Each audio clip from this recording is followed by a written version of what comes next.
by subscribing and leaving comments.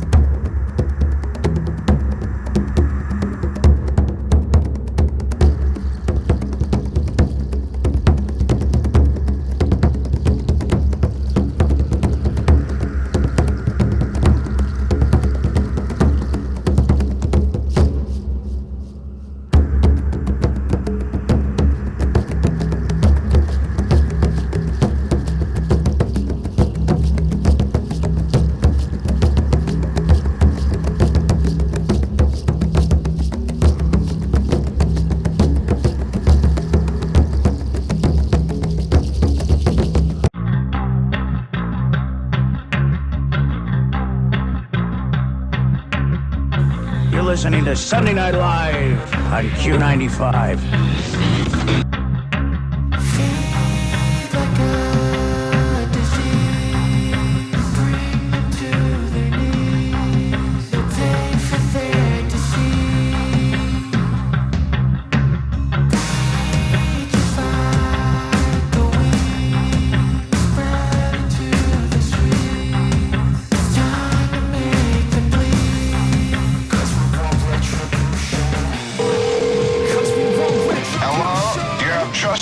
Sunday Night Live.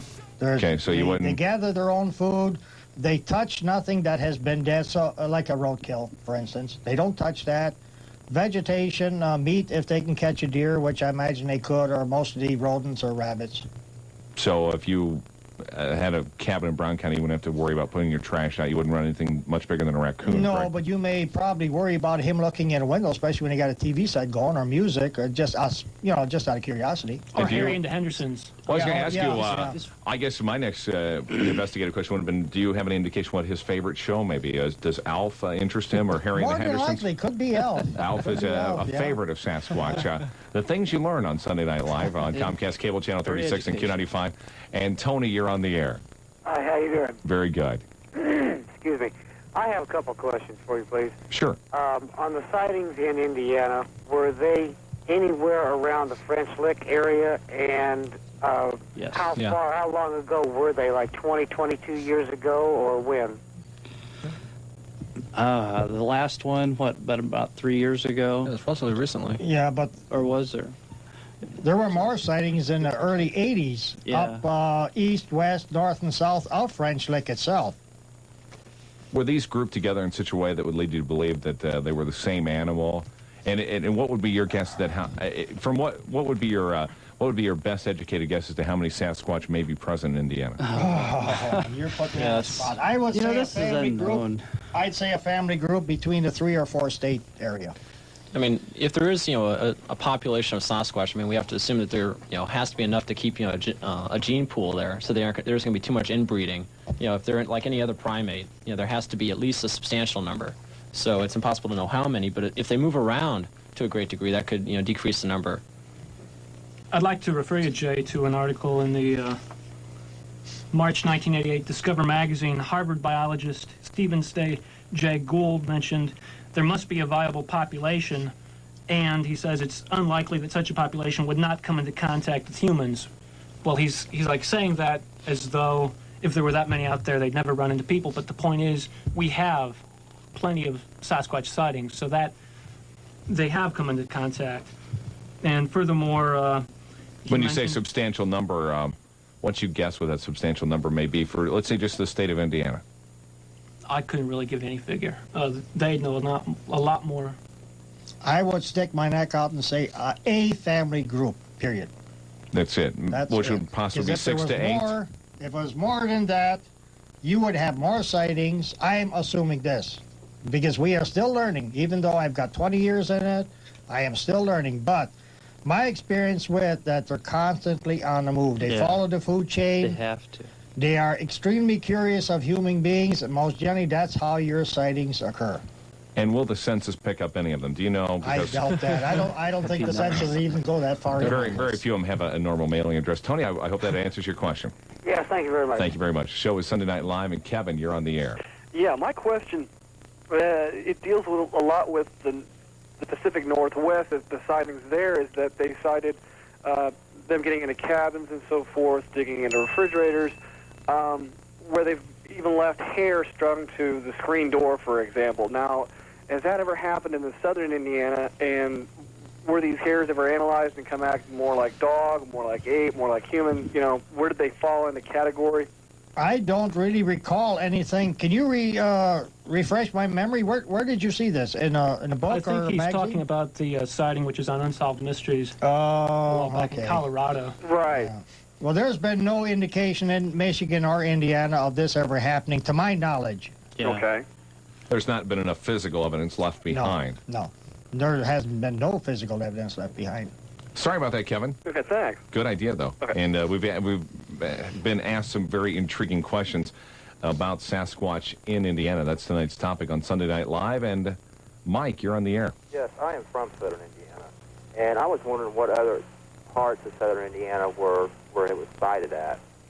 Well, it's either around the Shoals, Bedford area. What part of southern Indiana? From around Ripley County, Switchland County, places in that area, Madison, Sales. You handle that? Well, as far as I have to look at a map here to get my bearings exactly where you're at. What county was that again? By Switchland County, they're where they hold the regatta boat races. Switzerland is in the Madison area. Yeah.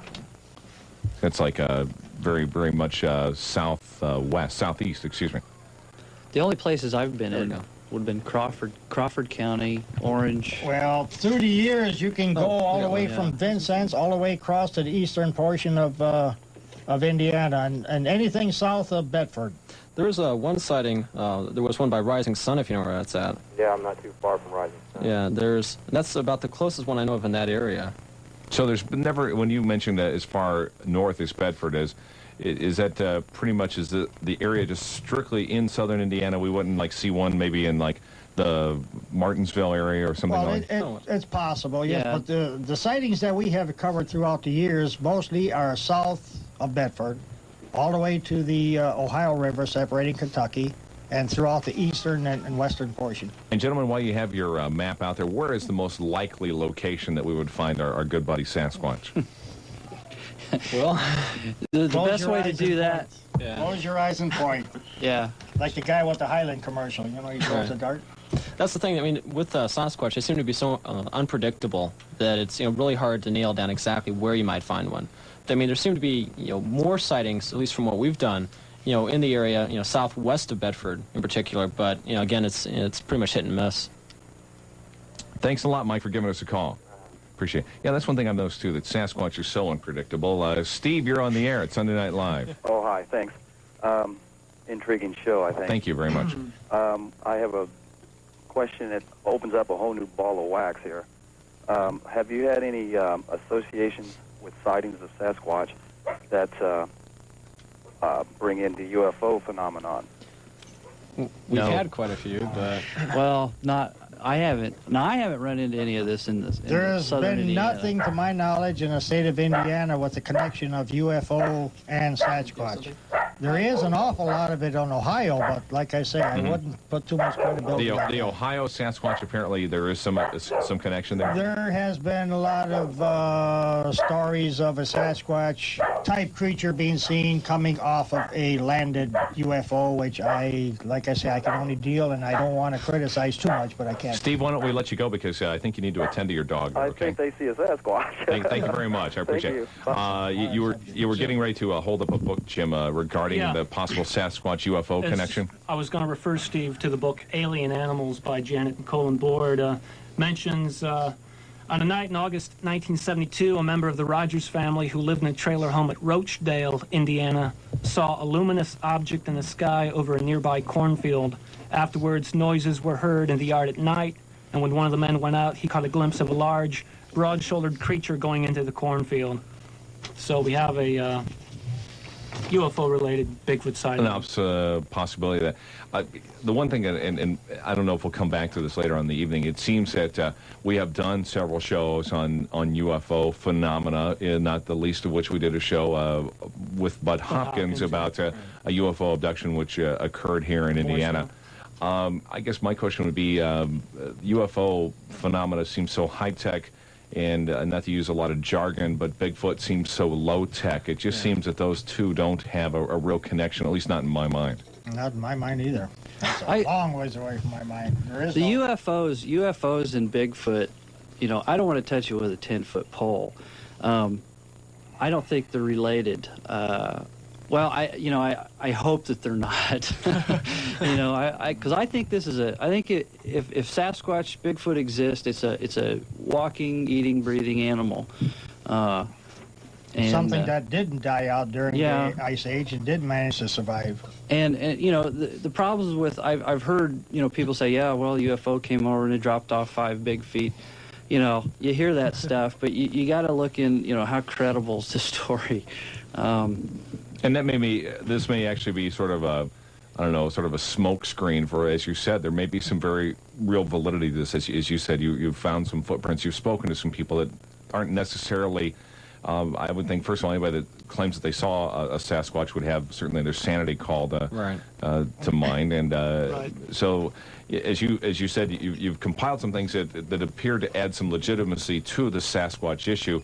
And then maybe just bringing in the UFOs tends to make a carnival out of it. It seems like when you get east of here, it's really prominent. Ohio, Pennsylvania is heavy into. Would there be any difference, as you said, Sasquatch? There's you already mentioned a specific difference between the sightings here and the sightings in Ohio, the sightings in California or up in the Oregon, Seattle area, that type of area. Are the Sasquatches different as far as you've been able to tell? The would they be physically different? Throughout this portion of the country and Ohio, not Ohio, but California, Oregon, Washington, British Columbia, Montana, Idaho, blah, and so on and so forth, are similar. Except in Ohio and Pennsylvania, for some reason or other, they tie the two together. Yeah, and you've got three-toed tracks. And you have three-toed super look like tracks. Yeah, it's like a giant crane, and it's hard to swallow. Not that I'm doubting what possibly could happen, but there's just too much of it. And why only them states? Why not Indiana? Why not Michigan? Why not California? Why don't we have the connection other than Ohio and Pennsylvania? But the tracks here are definitely the five-toed. Yeah, they look. The alleged Sasquatch track. They're five-toed, almost similar to human, only larger in size. Which means some type of upper mammal, a five-toed arrangement. One would think. Do gorillas have 5 toes? Yeah, they do. Mm. So it'd be at least. But not spaced such as the Sasquatch track or ours. Well, it would seem unlikely. I think with the habitat that we have in the state that a gorilla would exist. Certainly, this is not a very habitable state for mammals. Not the least of which not real habitable for man, unless he's got like a good Winnebago on a winter coat. The show is Sunday Night Live. Tonight we're talking about Sasquatch. Yes, you're camping down in southern Indiana. You think everything's okay. You hear a rustle outside the tent. Who could it be? Maybe it's your old pal Sasquatch paying you a visit. We'll find out just how real Sasquatch is in the state of Indiana when we return to Sunday Night Live on Comcast Cable Channel 36 and Q95.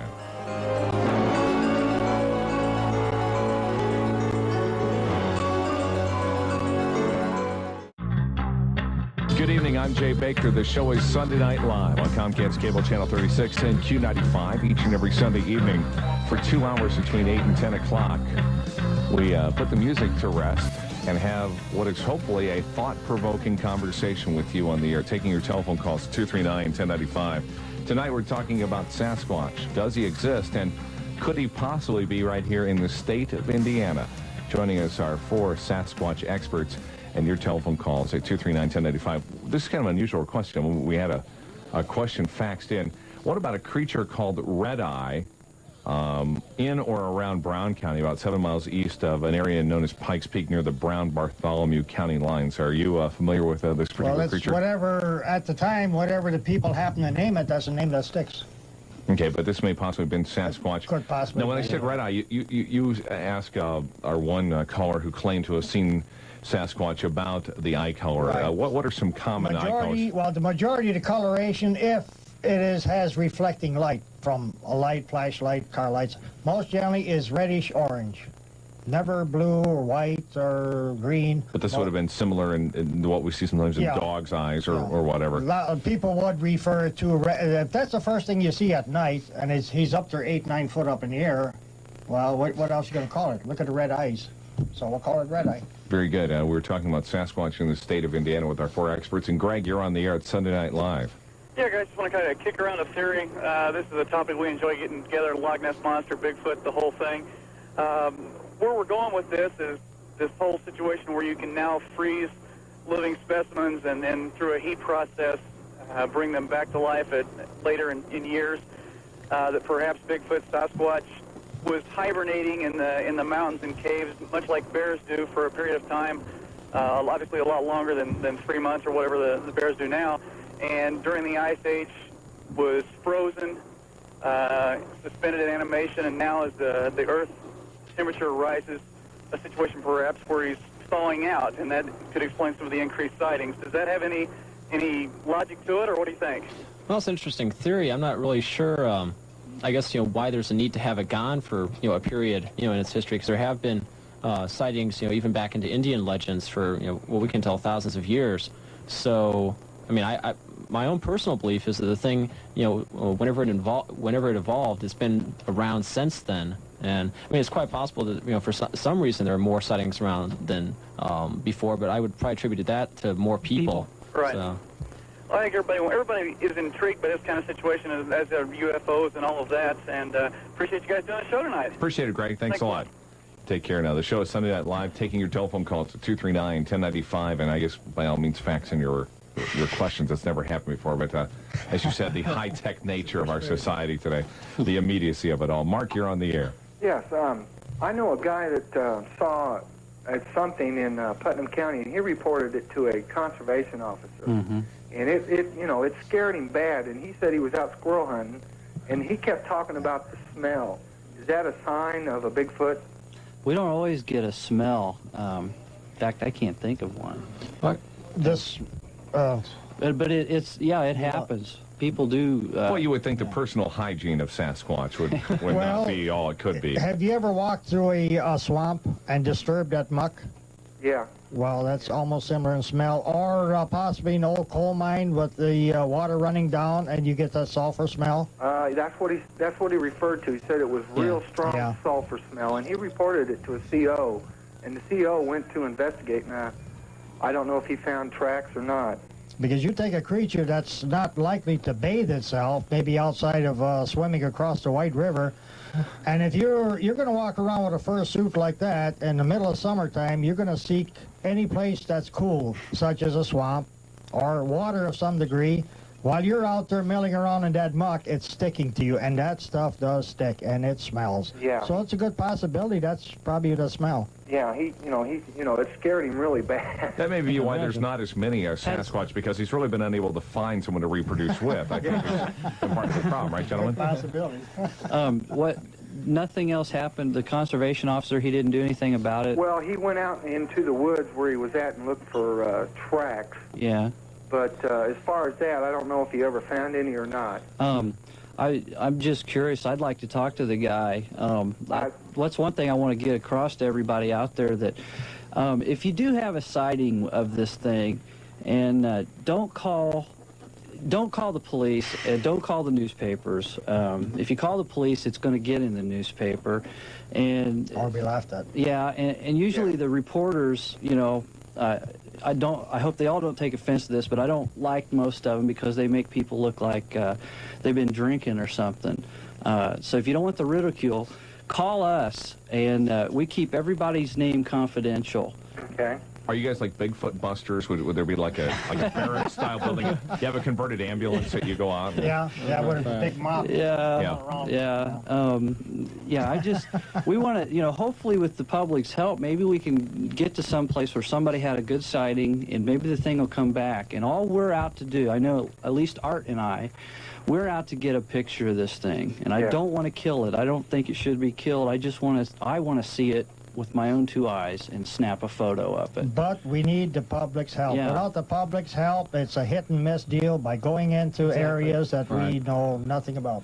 We don't give out names to anybody. That's that kept talks confidential. to us. Nobody. Are you going to have a phone number where somebody can call you? I hope so. Yeah. Go ahead, gentlemen. Go ahead and give your phone number right now. Okay, you can call me. I've got 2 numbers. You can call me one at my work, and it's 317 317-689-8896, or my home, 317-689-9210. Anytime. You can call me whenever. You guys want to try and set up a national number 1-800-BIGFOOT. Yeah, that would those work. actually work. Yeah, Takes some big bucks to do that. Yeah, but I know what you mean about, as you said, the ridicule aspect is such that many people would perhaps be reluctant to come forth and say what they had spotted. Yeah. But there's undoubtedly enough of a And I've heard about the reports of the Bigfoots down in there. I don't know if it was one of you guys or not, but somebody was asking several people down in there about, if they'd seen anything, or if they'd heard anything. Was he handing out cards? I don't remember if he was or More than not. likely was me. Okay. I do a lot of ferreting. There's also, there's a lot of it seems like here in recent years there's been people that they read a book, they get interested in Bigfoot, so they go out and they run around asking people and more or less bothering people about it, and then they disappear. We've been in this. I've been in it for 10 years. Art's been in it for 20, and I'll probably always be looking for Bigfoot. I want to know if it's there or if it's not there. And, we stay in contact with the people that tell us about sightings, because they're usually interested. If something happens, a couple years down the road, we'll cooperate with them. Thanks a lot, Mark. I appreciate your telephone call. Thank you. This is WFBQ Indianapolis Q95, and if you're fortunate enough to have Comcast Cablevision in your home, hopefully you're enjoying us on Comcast Cable Channel 36, but of course your television set has to work, which is a prerequisite for that. But I hope that you are enjoying Sunday Night Live. And John, you're on the air.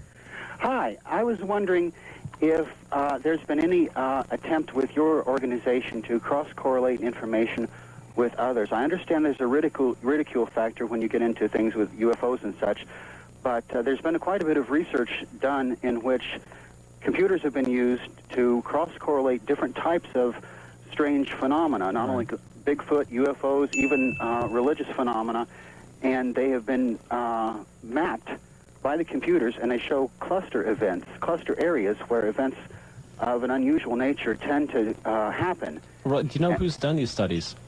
Pardon? I said, who's done these studies? Well, I have a book, one by Michael Persinger, and I can't pronounce the last name. Okay. It's called Space-Time Transients and Unusual Events, and they used an IBM back in the early 70s to replicate some of the work that Charles Fort did, only to use the computer to test some of his theories on window events. Well, one of the nice things about the one study you mentioned by Michael Persinger, was, I believe, that was the study which mentions that Indiana, Ohio, and Pennsylvania, though not necessarily in that order, has the greatest proportion of UFO-related Bigfoot sightings, which a lot of Bigfoot investigators don't like to talk about, but nonetheless, as you point out, there is that correlation, and, who knows what to make of it. Yeah, I was wondering if people became more involved using computers to study these phenomena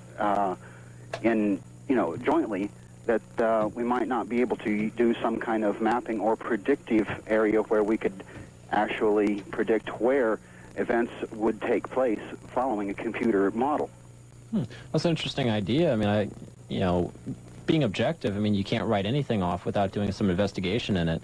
I guess the main concern's money. Doing something like that takes a lot of money, and most Bigfoot hunters don't have, extensive bank accounts behind them. So, if someone could do something like that, and you mentioned that was done, quite a while ago, especially with modern computers. Who knows what you might find? Yeah, I think PCs could do it today. Yeah, very probably. good. Thanks very much. Thanks for your telephone call. Thank you. Doug, you're kind of shaking your head there. I guess, my thought as I heard that is that what if somebody provided some type of information bank? If you had what you felt were valid Bigfoot sightings, that's would there the be any way to problem. predict a pattern here? There's no pattern to this. We correspond with Renee DeHenden. We go over this.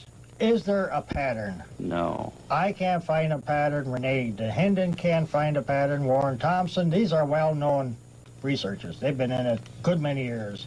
We can't find a pattern. So apparently no pattern to Bigfoot then. The problem with putting all this stuff in information in a computer is, unless you check these stories out and get credibility, and then you got to decide which ones are credible, which ones aren't. But the bad problem with that, you may get a rash of sightings in Park County this year, and it may be 10 years later before Yeah. you get another sightings in that area. So that doesn't work. The pattern does not work. There is no pattern.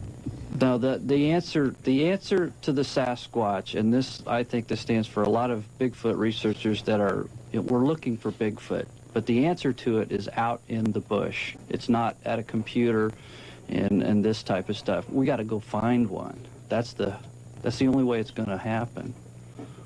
Very good. The show is about Sasquatch. 239-1095. We get an open telephone line, and Alan, you're on the air. Yeah, how you guys doing tonight? Real well. Hey, I had two real short questions, and one of them was, well, I'll just say to you, how come the majority of the Bigfoot sightings, at least that have been made public, are you always see these creatures, animals, or what have you, in ones? You never hear of sightings of pairs, or rarely hear of families, or what have you. Wouldn't it make sense that if it was some kind of an animal, that they would have to be two of them before you could make one of them? And I'll ask the rest of these questions real quick. I'll hang up and listen for your answer. Second one was, what is the strongest evidence that has been made that there have been sightings in Indiana, and what's the furthest north the sightings have been made? I'll hang up and listen to the answer. Okay, well, first of all, about your comment about them being sighted, solitary, that's true. But if you look at, another animal like the orangutan, most of those animals, they aren't a very social animal. They are, for the most part, on their own. And, if Bigfoot is, in fact, a creature that lives like that, I mean, occasionally they would be, seen together, whenever they mate. But it's, more than possible that they spend most of their life alone, especially, finding food and just depending on what their social structure is. There have been reports in Indiana where there's been more than one sighted. Yeah, more than one sighted. I can think of a couple. Yeah, and they seem to be rarer than the single ones. But Yeah, we know so little about what their social structure might be that it's really hard to make any kind of guess on it too. And considering that we know there is no pattern to Bigfoot sightings. Right. And also, a female with a young one, if she does have a young one, she doesn't have a tendency to come out of her wilderness area, so to speak, more or less into a heavily populated area as we humans live in, where the male is more apt to, out of curiosity, come out of the deep of the forest to come into a human habitat area just to see what's going on, where a female is more protective of her young, therefore she will remain hidden much longer than a male. So you guys really have you're somewhat hamstrung in this, and the fact that some of the usual animal patterns and even some of the other patterns just in general, most of these are invalid in your particular form of research. Right. Yeah. Right. I hunt deer a lot, and well, deer have a pattern. You watch a buck for a week and he's yours. But yeah. We're talking of a creature that we can't figure out a pattern as hard as we try. I don't care how many pins you stick in a map. That's not a pattern. Yeah. Not a pattern. Boy, it's not easy being a Sasquatch investigator, but we've got 4 guys that have been out searching for a Bigfoot one way or another. We had another one of our fax phone questions. Heard you mention Michigan sightings. Were those in southwest Michigan in the early 60s? I lived near Sister Lakes when we had the monster scare. Any ideas or conclusions on these incidents, and it became a dangerous phenomena as a number of people were out sort of doing a little, I guess, like impromptu hunting on their own with some beer and some convertibles and high-powered rifles. Yeah, that always a good combination. Yeah, that kind of stuff is ridiculous. That's a publicity factor. If we tried to keep everything told to us confidential for that fact only, we don't want a pickup full of guys, 2 cases of beer, loaded with shotguns, looking for a monster. That's what happened in the Sister Lakes area. And that also happened around Flat Rock in Michigan also. Carload after, I couldn't even get in the area. There were police out there directing traffic. That's what happens when you run through the newspapers. Joe Blow from Kokomo seen a Bigfoot. And you got half of the state there looking for the monster. Yeah. That's the problem. That's why we tried to keep everything on the QT. We do not require, or we have no taste for publicity, but in order to get through to the public, we have to get some type of publicity. Yeah, just for ourselves. We don't tell all the people that we've interviewed, give their names and say they saw Bigfoot, but we'll let everybody know that we're But looking. too much publicity can hurt an area, and somebody's going to get killed one of these days. That's the bad part. Very good. It's dangerous to go out and hunt Bigfoot on your own, so leave it to the experts if you would, please. Justin, you're on the air at Sunday Night Live. Hello.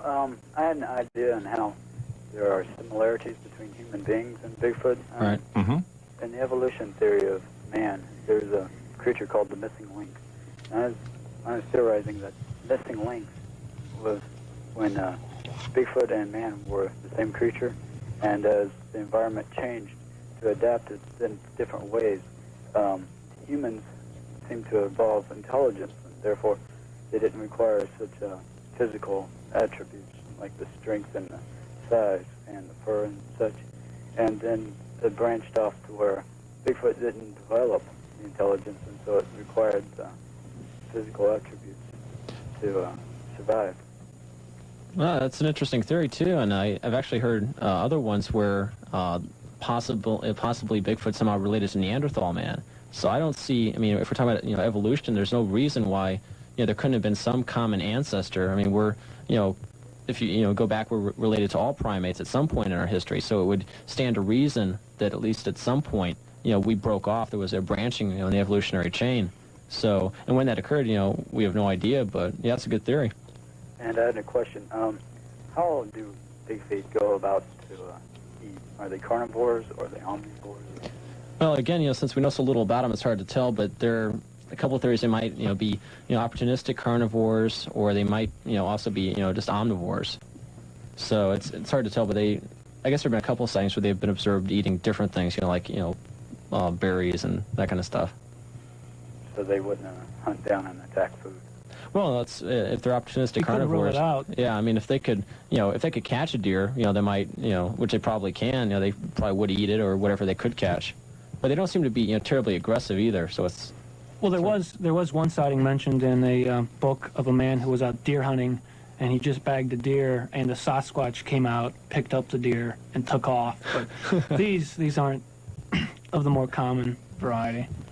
Have there ever been any attacks on man? Well, there have been a few again. Even Teddy Roosevelt mentioned one in his book. Yeah, out of Montana, he mentioned, there was one that he thought was credible, that, where two guys had been out in the mountains, and one of them had supposedly been killed by a Sasquatch. And Teddy Roosevelt thought it was a credible story, but that's been, Story. Yeah, it's a story. So many years ago, it's hard to prove or 100 years ago, and all that kind of stuff. I mean, but by and large, it doesn't seem like Bigfoot is aggressive towards man. Thank you. Very good, Justin. I appreciate it. 239-1095 is our telephone number when we get an open telephone line. Tonight we're talking about Sasquatch. Where specifically in Indiana has Sasquatch been has been cited, to the best of your knowledge, the most valid claims for having spotted this animal? Some of the ones that stick out in my mind were in Knox County in the mid-'80s. We were there constantly in '85, and there were Sasquatch. There'd be a sighting, and we'd get down there and look around. There'd be tracks, and so we'd stay for a week in that same area, and nothing happened. So we'd go home, and the next night, Sasquatch would show up again. And we'd always be a day late and $1 short. That's always how it happens. Especially after I drove all the way back to Michigan, get a phone call, Art, there's tracks in the bean field. No human foot tracks around there at all. Load up the car and drive all the way back. Probably that's an 8-hour drive. Yeah, incredible. Some of the tracks I've seen just boggle my mind. Some of them, they could be fake, I don't know. But what's interesting about the tracks is, especially the ones Art was just talking about, those tracks were, we had just been in this area across this, it was in the fall, and we were over in this little pine thicket, and it was muddy out. When you walked in there, you left your own footprints. Well, we came back out the next night. We went back over in there looking around. We took the same trail, and we come across these tracks, 18-inch footprints.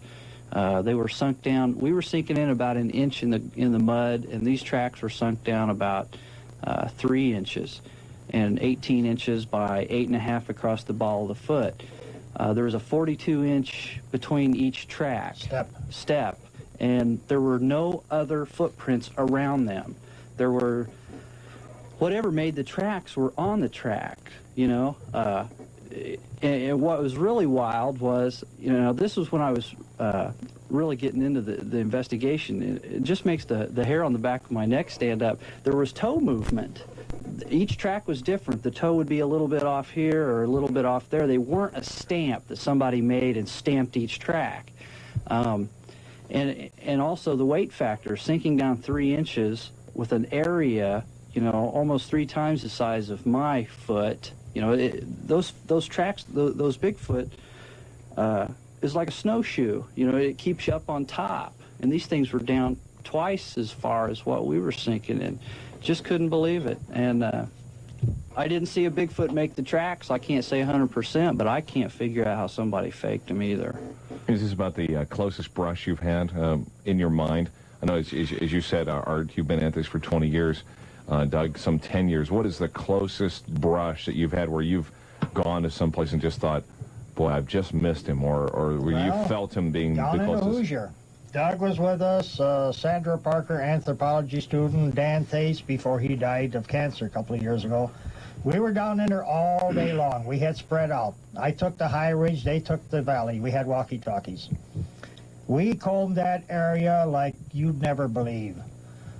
On our way out, Doug left ahead of us. He went up to the vehicle, and it was Sandra, myself, and Dan. And we kept taking a wrong turn, and it was quiet in the woods. You couldn't hear nothing, not a bird. And it's full of wild turkeys, and you can always hear the turkeys at night when they're starting to roost.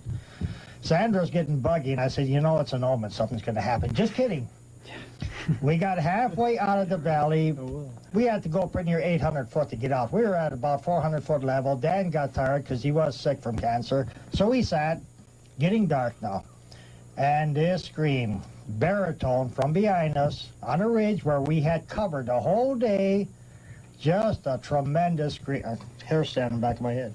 Tremendous scream. A few seconds later, an answering scream came from just beyond the cave area itself.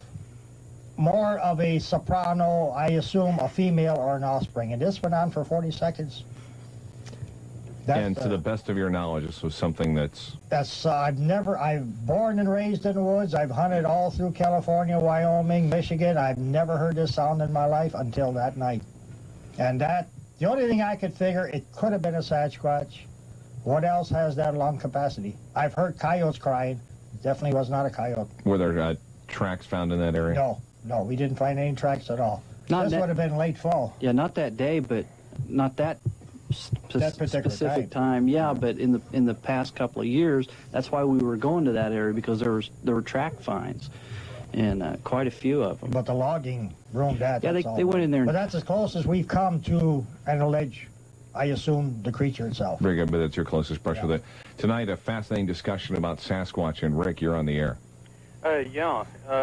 I grew up in an area northeastern corner of Brown County, and since I was a little kid, we used to travel great deals of, like a mile or so between our buddy's house. We used to get paralleled in the woods, and we used to test this several different times, and we'd walk, we'd have the wind in our ears, we would stop and test it to see if it was a deer, and you'd hear its last two steps. You could tell 2 from 4. And about that time, we kind of headed toward the house. A few years later, I was mushroom hunting behind the Cordry Dam. This is Cordry Sweetwater area. And I seen these tracks. They outstrided me by, I don't know, about 1.5 feet. And the depth of the track was twice mine. I even got up on a log and jumped. I tested it for size. I put my size 10 boot down inside. Still had approximately 2 fingers to go around this. It was very agile. It paralleled the creek, the spillway from Cordry Lake, and headed into Atterbury. During this track, I decided that, these were a little too fresh, and I kind of got the hair on the back of my neck rose up, and I decided, well, it's time to go. It jumped the creek several different times. I've seen one point where it had stopped. Just after it went over a log, I seen where it had landed with its heels together and its feet kind of out at a 45. It retched out into the creek. I seen some finger marks in the bottom of the mud. It's a little bit worn from where there's a calm pool, but still the tracks were there. How long ago was this? This is in 1979. Did you ever take any pictures? No. That's too bad. Yeah, that's what I thought. That's because we would be most interested, especially the handprint. I would. Yeah. I would love to see that handprint. I didn't get the handprint. I just got the 4 fingers. That's good enough. That gives you some indication of the structure of the fingers itself.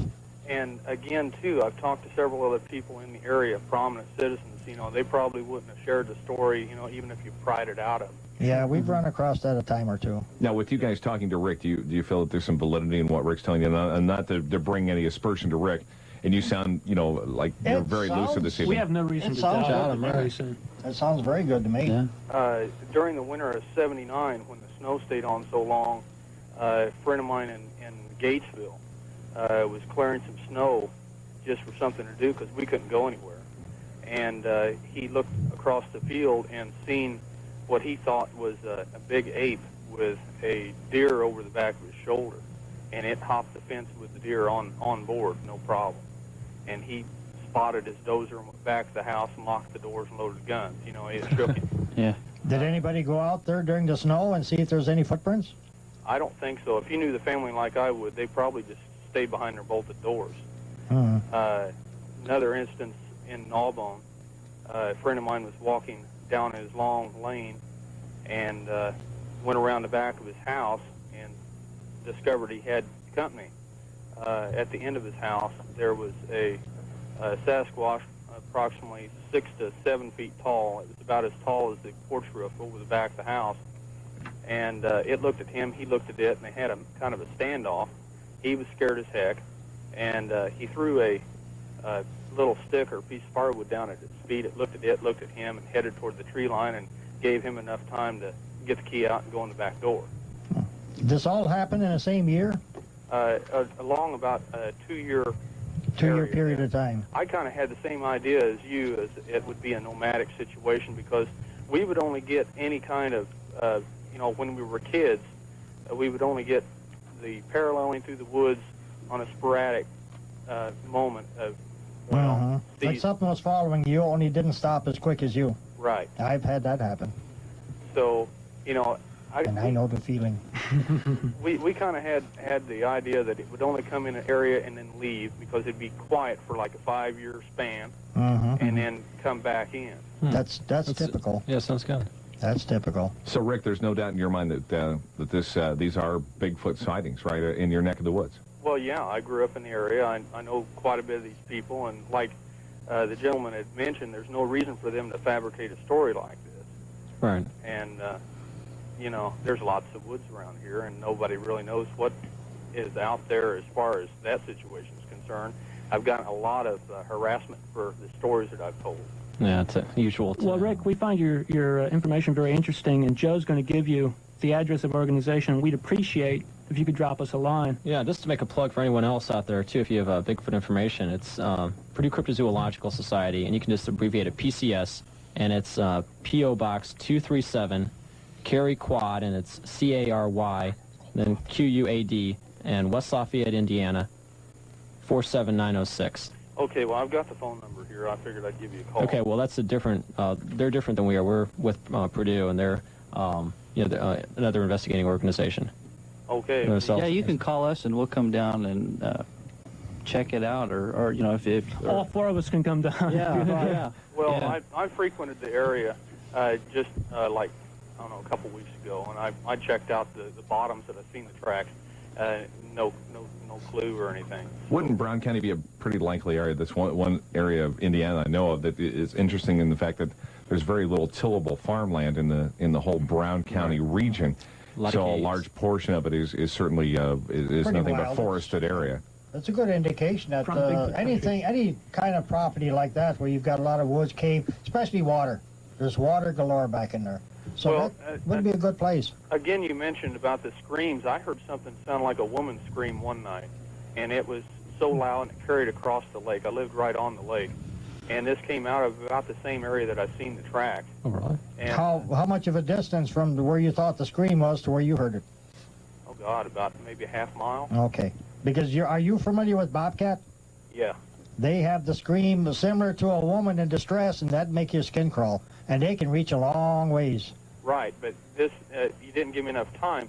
There was another deeper, long, kind of monotonous answer, distant, further away. Yeah, that is interesting. Then. Was that, what period of time between the screams? Minute, 2 minutes, second? Can you remember? Well, the first, what I thought was a female scream lasted approximately maybe I don't know, close to a minute and a half. And then the other answer would probably have been about, I don't know, 30 seconds to a minute, somewhere in that area. So Yeah, could possibly been two Sasquatches communicating. that's more or less what I thought. But anyway, guys, I just wanted to share this, and if you would shoot the AD, the carry quad, and I'll get in contact with you there a little further. Okay, thanks a lot. Yeah, very good, Rick. I appreciate your telephone call. An intriguing phone call. We're talking about Sasquatch tonight. He may be here in Indiana, down in Brown County. Next time you're at Nashville, you're enjoying the fall colors, be sure to lock your car. Don't let young children hang out any place that you don't want them to. The show is Sunday Night Live. We'll be taking your telephone calls at 239-1095 as we search for Sasquatch in this last hour of the show. Sunday Night Live on Comcast Cable Channel 36 and Q95.